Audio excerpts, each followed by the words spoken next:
ဒီစကားလေးကိုမှတ်ထားလူတယောက်ရဲ့ကိုချင်းတရားကောင်းမကောင်းကိုချင်းတရားကောင်းမကောင်းကိုအပေါ်ယံကြည့်လို့သိမလားမသိဘူးကိုချင်းတရားကောင်းမကောင်းကိုဆက်ဆံပေါင်းသင်းကြည့်လို့ရှိရင်သိတယ်ကြာကြာနေပြီးတော့သိအဲ့လိုသိတယ်ဆိုတာတောင်မှပဲမြတ်စွာဘုရားမဟောတော့တင်စခောဒီကေနအတုနာအချိန်ယူရတယ်တဲ့ချက်ချင်းမသိဘူးတဲ့ဘာလို့လူလောကမှာဟန်ဆောင်နေတဲ့ပုဂ္ဂိုလ်တွေကအများကြီးရှိတယ်လေပထမကြည့်လိုက်တဲ့အခါကျကိုချင်းတရားကောင်းတဲ့ရောင်ရောင်ရှိကြာကြာပေါင်းတဲ့အခါကျကြာကြာမထိန်နိုင်တဲ့အခါကိုချင်းတရားမကောင်းဘူးဆိုတာသိလာတယ်နော်ဒါကြောင့်မို့တင်စခောဒီကေနအတုနာနဣတရေအချင်းကြာကြာမှသိနိုင်တယ်အဲ့တော့အချင်းကြာတိုင်းသိမလားလို့ဆိုမသိသေးဘူးတဲ့ဘာလဲဆိုမနတိကရောတာနောအမနတိကောတတိထားတဲ့လူမှသိမှာတဲ့တတိမထားရင်မသိဘူးတဲ့လူတယောက်အကြောင်းတတိထားရမယ်ကိုချင်းတရားကောင်းတယ်မကောင်းဘူးဆိုတာစိတ်ထဲမှာနှလုံးသွင်းပြီးတော့ကြည့်ဖို့လိုတယ်တတိထားမှမြင်တယ်ဒါဖြင့်တတိထားတိုင်းသိသလားလို့ဆိုမသိသေးဘူးတဲ့တင်စခောပညာဝတ္တာပညာရှိမှသိတယ်ပညာမရှိတဲ့လူကြတော့မသိဘူးဘလောက်ပေါင်းနေနေမကောင်းတဲ့လူလည်းကောင်းထင်နေမှာပဲကောင်းတဲ့လူလည်းမကောင်းထင်ရင်ထင်နေမှာပဲဟုတ်ကလားအဲ့တော့ဆိုလိုတာကလူတယောက်ရဲ့ကိုချင်းတရားကိုသိဖို့အတွက်နံပါတ်1အချိန်ကြာကြာပေါင်းရကြည့်ရမယ်နံပါတ်2တတိထားရ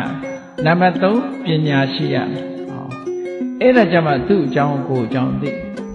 လူလောကလူတွေကြုံလို့သူ့အကြောင်းသူ့အတင်ပြောကိုအတင်ပြောဒါတွေပြောတာမဟုတ်ဘူးเนาะအဲ့ဒါကတန်ဖိုးရှိတဲ့ကိစ္စမဟုတ်ဘူးတန်ဖိုးရှိတဲ့လူသူ့အကြောင်းကိုအကြောင်းဆိုတာကိုချင်းတရားကောင်းမကောင်းဒါကိုကြည့်ရလူတယောက်ကိုဆက်ဆံတော့မယ်ဆိုရင်ခွန်ကြီးတို့ကဒီလူဟာကိုချင်းတရားကောင်းသလားကိုချင်းတရားမကောင်းဘူးလားဒါကြည့်ကြတာပဲမဟုတ်လားခုခေတ်တော့တာမန်အပေါ်ယံလေးကြည့်တယ်ဟေ့ဒီလူကအတောက်စားရှိသလားအတောက်စားမရှိဘူးလားအခက်စားရှိသလားတချို့ပုဂ္ဂိုလ်တွေအဲ့လိုစဉ်းစားတချို့ကြတော့လဲခွင့်လွှတ်လိုက်တယ်ယောက်ျားပဲအတောက်စားတော့ရှိမှာပေါ့ဟုတ်ကဲ့မျိုးမျိုးပဲလေသို့တော့ဒီလူဟာစင်းလုံးကျော်ကိုချင်းတရားကောင်းတဲ့လူဟုတ်သလားကောမဟုတ်ဘူးလားဆိုတာဟာအချိန်လဲယူရမယ်တတိလဲထားရမယ်ပညာလဲရှိရမယ်ဒါမှသိနိုင်တယ်တဲ့အထုံးမဆိုမသိဘူးတဲ့ကိုချင်းတရားဟာလူလောကမှာတန်ဖိုးရှိတဲ့အရာဖြစ်လို့ကိုချင်းတရားမကောင်းတဲ့ပုဂ္ဂိုလ်ကိုတွားပြီးတော့ဆက်ဆံပေါင်းသိမိပြီဆိုလို့ရှိရင်ဒုက္ခတွေရောက်ကြတယ်မဟုတ်လားခုခေတ်မှာလူမှုရေးဒုက္ခတွေကျုံနေကြတယ်မိသားစုတွေအတွင်းမှာလူမှုရေးဒုက္ခတွေကျုံနေကြတယ်စိတ်ဆင်းရဲမှုတွေကျုံနေကြတယ်မျက်ရည်နဲ့မျက်ခွက်ဖြစ်နေကြတယ်ဆိုတာကိုချင်းတရားကောင်းသည့်အတွက်ကြောင့်အဲ့ဒါလိုဖြစ်ရတာများရှိသလားမရှိဘူးကိုချင်းတရားမကောင်းတာကိုအကြောင်းပြုပြီးတော့သာဖြစ်နေကြတာအဲ့တော့သူ့အကြောင်းသိဖို့မလိုဘူးလားသူ့အကြောင်းသိဖို့လိုတယ်လို့ကိုအကြောင်းလည်းကိုသိဖို့လိုတယ်နံပါတ်1ဟာကိုချင်းတရားပဲကိုချင်းတရားကိုသိအောင်ကြိုးစားတံဝါတေနသီလံဝေဒိတပံဘုရားဟောတဲ့စကားဒါတံဝါတေနဆက်ဆံပေါင်းသင်းခြင်းဖြင့်သီလံကိုချင်းတရားကိုဝေဒိတပံသိနိုင်တယ်ဒါကြောင့်မို့လို့ပြောကြတယ်ပေါင်းကြည့်မှအကြောင်းသိဆိုတာဟုတ်ကဲ့ပေါင်းမသိပဲနဲ့အထင်ကလေးနဲ့ဒီလူအပြင်တော်လိုက်တာတော်တယ်နဲ့ဆိုနောက်ကြတော့နော်ဗမာစကားပုံတော်ရှိသေးနော်ငါသမီးတော်လှနဲ့ရောက်မှမြင်းစည်းထွက်ဆိုတဲ့စကားတော်ရှိသေးအဲ့တော့သေးသေးချာချာလူတယောက်အကြောင်းသိဖို့အမတန်မှလို့အကြောင်းဆိုဒီမှာကိုချင်းတရားအဲ့လူလောကမှာအရေးကြီးဆုံးကိစ္စတစ်ခုကိုမြတ်စွာဘုရားဟောတာဒါလူမှုဆက်ဆံရေးမှာသီလအရေးပါတယ်လို့ပဲတရားဓမ္မကျင့်တဲ့နေရာရောသီလအရေးမပါဘူးလား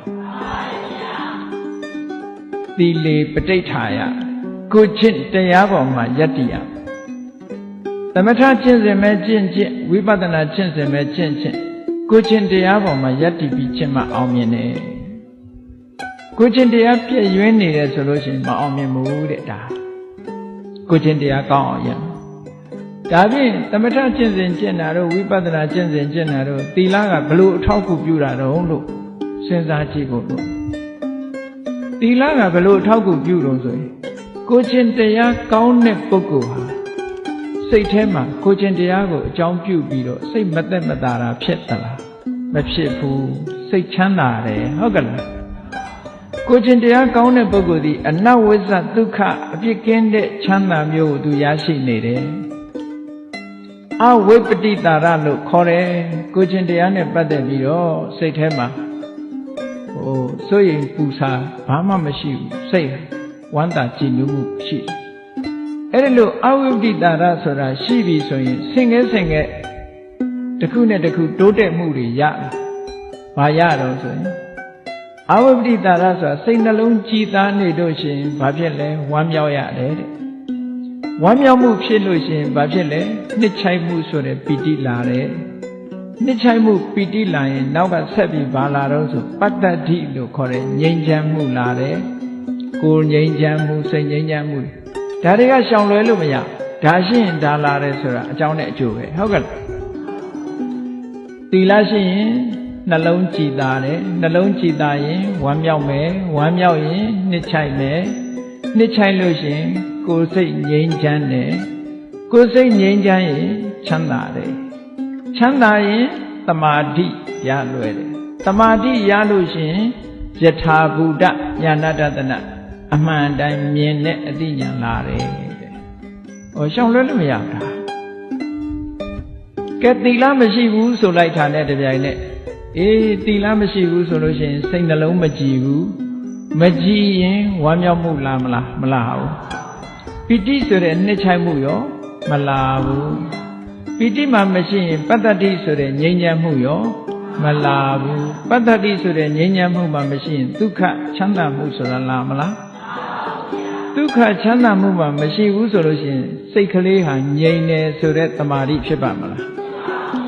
စိတ်လေးမှမငြိမ်တဲ့လူတယောက်ဟာယထာဘူတဉာဏတတနာမှန်မှန်ကန်ကန်သိတယ်ဆိုတဲ့အသိဉာဏ်ဖြစ်ပါမလား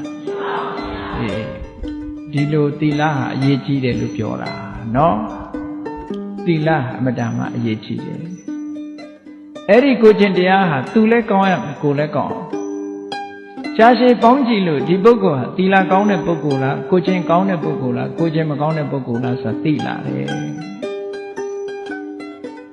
အဲ့တော့ပုဂ္ဂိုလ်လည်းသီလကောင်းအောင်ကြိုးစားဖို့လိုတယ်ကိုချင်းတရားတွေကောင်းအောင်ကြိုးစားဖို့လိုတယ်သူများကိုလည်းကိုချင်းတရားကောင်းစေဖို့အခြေခံအဆင့်ကစပြီးတော့ကိုချင်းတရားဟာအရေးကြီးတယ်လို့ဒါပြောတာနော်ကဲနောက်တစ်ခုမြတ်စွာဘုရားအရေးကြီးတာလေးတစ်ခုထပ်ပြီးတော့